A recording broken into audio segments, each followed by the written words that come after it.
В окно старушка увидала, солдаты с дедом говорят. Из-за иконы флаг достала, пошла благословить ребят. Она ждала войска России и знамя красное несла.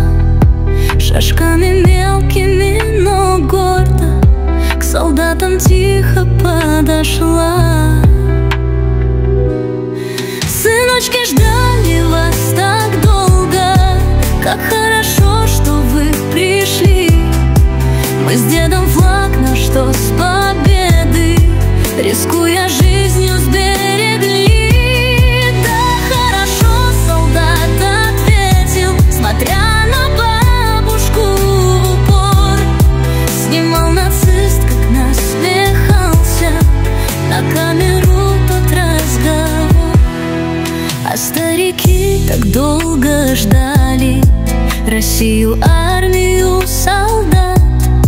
Глаза не те не разглядели нашивки на руках ребят. Глумились подлые нацисты, герои, что не говори. Над слабым легче посмеяться, чем честные вести бои. Для смеха сунул ей консервы, пакет с продуктами отдал. И вдруг с холодными глазами бандеры лозунг он сказал, что будет слава Украине. И тут бабуля поняла, что не сыны — это Россия, и не дожгли фашизм дотла. Флаг, вырвав резко у старушки, втоптал его ботинком грязь. Нацист стоял, улыбался и упивался силой мразь.